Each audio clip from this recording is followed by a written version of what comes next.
Xin chào các bạn, mình Thọ Ông Trân. Hôm nay mình sửa máy tăng áp 1800W bị lỗ tụ đầu vào này. Là con tụ dàn tụ đầu vào 63V 470mm.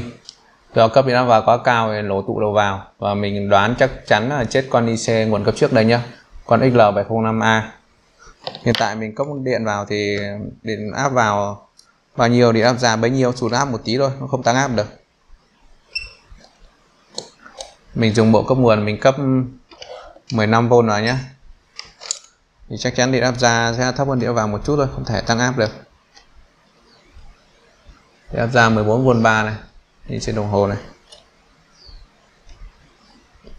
Mình đo điện áp của con XL705A phần nguồn cấp trước nhé, thì nó sẽ không có, đúng ra là có 13V6 nhé.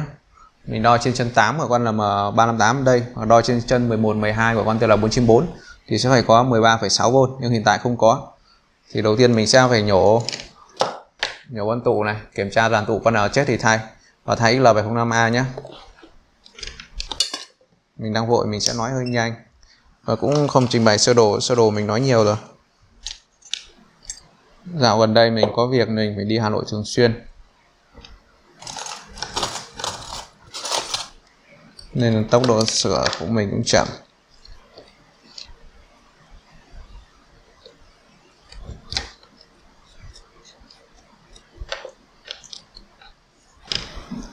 Đây, nhổ con tụ này ra, nhổ cả 4 con nhá, đo xem có bị giảm chỉ số không nhé các bạn.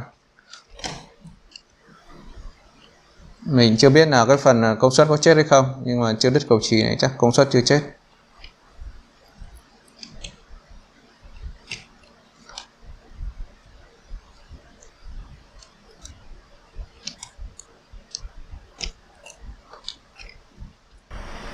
Mấy con tụ này đo định tính thôi chứ không đo chính xác đâu, không cần chính xác nhé. Cứ trên 400 là xài thôi. 412 này, xài.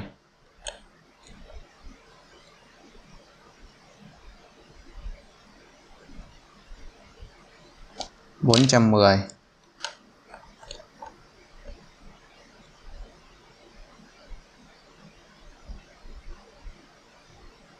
408.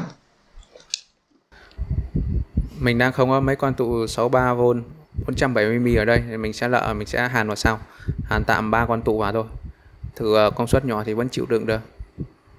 Nhân tiện nhổ con XL705A thì kiểm tra luôn con diode. Con diode ở cạnh cuộn dây này, đo hai chiều không lồi trở khác nhau là được. Mình đo thấy lồi trở không bằng nhau là tốt nhé. Con XL705A có tản nhiệt ở dưới lưng thì cố gắng hàn cho tiếp xúc tản nhiệt xuống mạch thì nó sẽ tốt hơn. Mình cấp nguồn vào 15V 0,5A, nó ăn dòng là 0,07. Lúc đầu nó chỉ ăn 0,02 thôi, nó ăn dòng hơn tí, chứng tỏ là bộ nguồn cấp trước có làm việc nhé, mạch có làm việc sơ bộ rồi đấy. Mình đo điện áp ra của con XL705A trên chân 8 của con L358 có 13,8V, như vậy là tốt. Chân 11, chân 12 của con TL494 sẽ có 13,7. Chân 13, 14 sẽ có 5V. Này đo được 4,9 rồi.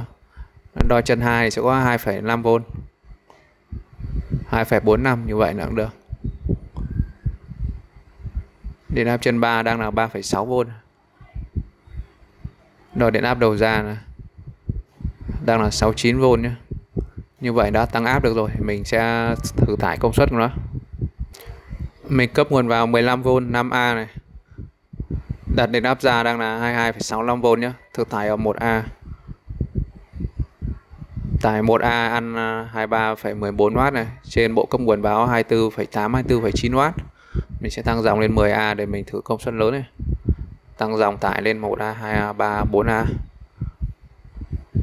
5A quạt báo đầu quay. Tải đang báo 112W, còn bộ cấp nguồn báo 125W. Sụt áp một chút như vậy là bình thường nhé. Rồi, như vậy đã sửa ok. Video mình đây kết thúc, hẹn gặp lại các bạn trong video tiếp theo.